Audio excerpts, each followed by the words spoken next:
Inkuru irimo kuvugwa muri iki gitondo, tuguhaye ikaze mu bice byose bitandukanye by'isi, mukomeze kwihangana. Rayon Sports yasuye urwibutso rwa Nyanza ya Kicukiro yunamira abazize Jenoside yakorewe Abatutsi mu 1994. Amafoto yagiye acicikana, ni byinshi turi buze kwibandaho muri aka kanya. Nyemerera uneze umwanya wawe muto ubundi tuganire ku kipe ya Rayon Sports. Umuryango mugari wa Rayon Sports kuri uyu wa kabiri tariki ya 9 Mata wifatanyije n'Abanyarwanda kwibuka Jenoside yakorewe Abatutsi basura urwibutso rwa Jenoside Nyanza ya Kicukiro. Ni igikorwa cyitabiriwe n'abayobozi b'ikipe, abakunzi bayo, abakinnyi b'amakipe y'abagabo ndetse n'abagore n'abandi Banyarwanda. Uyu muhango wabimburiye n'urugendo rwahagurutse kuri New Life Kicukiro rugana ku rwibutso rwa Jenoside rwa Nyanza ya Kicukiro, ahashyinguye imibiri y'Abatutsi bagera ku 150. Ubwo bageraga aha baganirijwe amateka yo kuwa 11 Mata 1994, ubwo ingabo z'Ababiligi zatangaga impunzi z'Abatutsi muri eto ya Kicukiro bakicirwa i Nyanza ya Kicukiro, aho abagera ku 300 bagiye bahicirwa muri iryo joro rimwe gusa. Iri shuri ry'imyuga rya Kigali eto ryari ishuri ry'abapadiri b'Abasalesiani. Kuva mu 1963 Abatutsi babahungiragaho kugira ngo babafashe. Hari Abatutsi bari muri icyo kigo n'abandi bahageze kuva ku tariki ya 8 Mata 1994 kugeza tariki ya 11 Mata 1994. Bose bajyanwe kwicirwa i Nyanza ya Kicukiro nyuma y'uko ingabo za Loni zabasize mu menyo y'intera hamwe n'abasirikare bari biteguye guhita babica. Perezida wa Rayon Sports Jean Philippe nawe yunamiye inzirakarengane zishyinguye muri uru rwibutso, aboneraho umwanya wo gushimira ubuyobozi bwahagaritse Jenoside ndetse anagenera ubutumwa abakunzi b'ikipe aho bari hose. Yagize ati, nashimira ingabo zahoze ari FPR Inkotanyi n'uwari umugabo wazo Nyakubahwa Perezida Paul Kagame kuba barahagaritse Jenoside isi yose irebera mu nzira. Nk'umuryango wa Rayon Sports turashimira cyane ibyo bikorwa bakoze.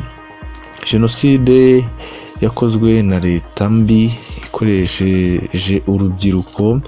Iyo tuje hano tuba tuje kubakura amasomo ngo ibyabaye ntibizasubira, ahubwo ngo twebwe dukoresha imbaraga inshuro 7 twubake igihugu abo bandi bagisenye bazageraho nabo isubireho. Nk'uko babitubwiye, leta yakoresheje imbaraga nyinshi mu gutegura Jenoside no gushishikariza abaturage kuyikora, aho ubu ikigezweho ari ukuyihakana mu buryo bweruye. Twebwe nk'abareyo n'abandi Banyarwanda ntabwo tuzemera ko abahakana ukuri kwabaye, ntabwo tuzabemerera. Ntabwo 150 biri aha ndetse n'amamiliyoni arenga babihakana, ubikora nawe aba ari umujenosideri nk'uko yakomeje abivuga.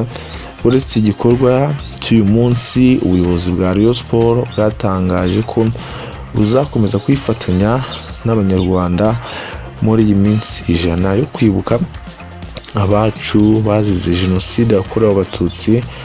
Hateganyijwe ibikorwa byo gusura abarokotse Jenoside, abatishoboye ndetse n'ibindi bitandukanye.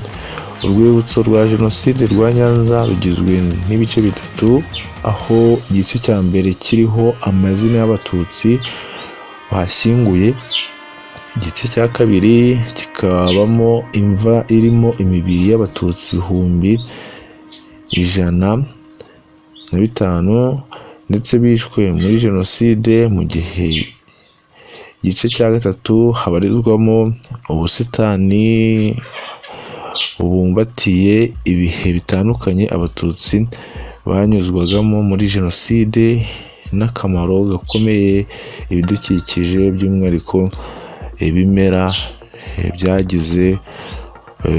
byagiye birokora abatutsi, byo nakubwira ngo biri kuri urwo rwibutso bihakikije. Urabona amafoto y'abakinnyi b'ikipe ya Rayon Sport barimo bunamira. Urabona ko emosiyo zageze aho ziraza rwose, ntabwo byoroshye. Urabona abafana b'ikipe ya Rayon Sport, urwibutso mindani niko byari byifashe. N'umuyobozi w'ikipe ya Rayon Sport ku mpande zombi bari bahabaye bihanganisha abanyarwanda muri rusange bagizweho ingaruka n'ibikorwa by'iyicarubozo byabaye mu 1994. Ntabwo byari byoroshye. Ku rundi ruhande urabona ko ikipe ya Rayon Sport ibimburiye amakipe ya hano mu Rwanda kwifatanya, ndetse ikomeje kwifatanya n'abariyo n'abanyarwanda n'abafana gukomeza kwihangana muri bihe turimo byo kwibuka. Nimuheranwe n'agahinda, ahubwo iki nicyo gihe kugira ngo dushiremo imbaraga. Wa mugani wa Uwayezu Jean Fidele dukube inshuro 7, turwanye bariya bashaka guhakana Jenoside, kuko buriya Jenoside n'ubundi irimo gutegurwa. Bagerageza uburyo bushoboka bwose, banategura uburyo bazahakana ibyo bikorwa biba byarakozwe by'ubunyamaswa.